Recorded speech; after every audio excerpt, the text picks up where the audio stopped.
Idinetalya naman sa kopya ng warrant laban kay dating Pangulong Rodrigo Duterte kung bakit siya pinaaresto ng International Criminal Court. Balikan natin ang ilan sa mga nangyari sa kanyang drug war na sentro ngayon ng reklamong crimes against humanity laban sa kanya. Nakatutok si Mariz Umali.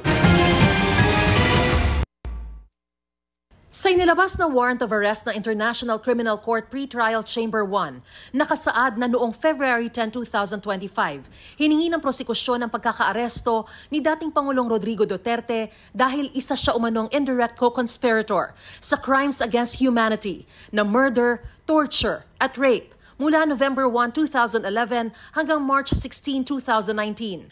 Ang sabi ng Chamber, nakumbinsi itong ang mga insidenteng tinukoy ng prosekusyon ay maituturing na crimes against humanity. Sinabi ring may jurisdiksyon ng ICC sa kaso dahil ang mga insidente ay naganap noong panahong bago umalis ang Pilipinas sa Rome Statute noong March 2019. Kumbinsido rin ang Chamber na may nangyaring pag-atake sa mga sibilyan sa Pilipinas alinsunod sa isang organizational policy noong panahong si Duterte ay pinuno ng Davao Death Squad o DDS at isang state policy noong siya ang Pangulo ng Pilipinas. May reasonable grounds daw para maniwalang may mga taong sangkot sa krimen ang pinatay. Gaya ng di bababa sa 19 na umano'y drug pusher o magnanakaw na pinatay umano ng DDS sa Davao City at di bababa sa 24 na umano'y kriminal ang pinatay ng mga alagad ng batas o ng mga taong kanilang pinamamahalaan sa iba't ibang lugar sa Pilipinas. Meron din daw reasonable grounds para maniwalang noong panahong ito, si Duterte ang founder at pinuno ng DDS bilang mayor ng Davao City at presidente ng Pilipinas. Tinukoy din na napagkasunduan umano ni Duterte, mga matataas na opisyal ng gobyerno at ng pulisya na in-neutralize ang mga umano'y kriminal o may criminal propensitives. Ang salitaan nilang neutralize ay ginamit at naunawaan umano ng mga bahagi sa mga operasyon bilang patayin.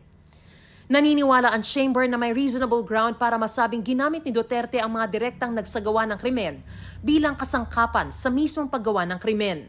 Bukod sa mga ito, tumulong daw si Duterte sa pagdisenyo sa proyektong layong i-target ang mga umano'y kriminal, kabilang ang Project Double Barrel.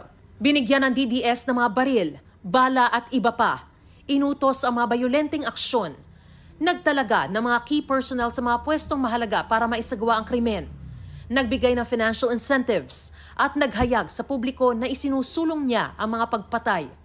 Dagdag ng Chamber, kinailangan ang pag-aresto sa dating Pangulo para matiyak ang kanyang pagharap sa korte dahil hindi nila inaasahang susunod si Duterte kung ipatatawag ng korte.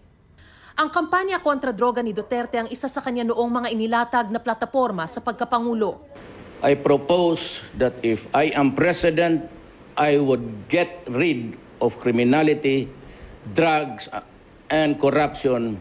Just give me 3 to 6 months.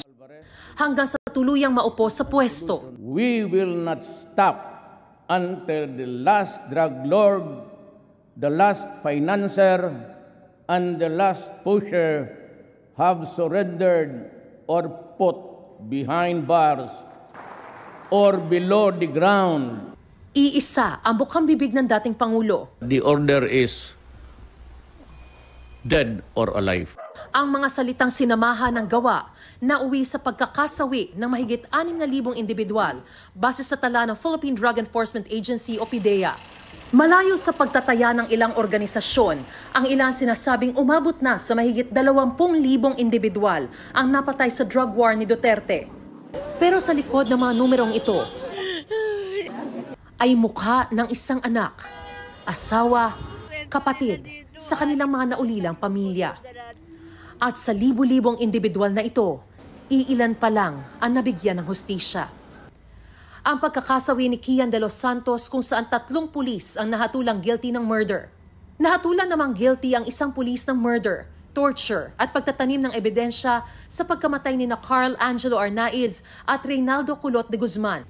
Habang 4 na pulis ang nahatulang guilty ng homicide sa pagkamatay ng mag-amang sina Luis at Gabriel Bonifacio sa gitna ng drug buy-bust operation.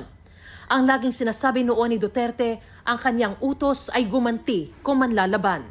Ang mga patayang ito ang nagtulak noon kay Attorney Jude Josue Sabio, abogado ng umaming Davao Death Squad hitman na si Edgar Matubato, para hilingin sa ICC na magsagawa ng analysis sa sitwasyon ng umano'y mass murder sa Pilipinas.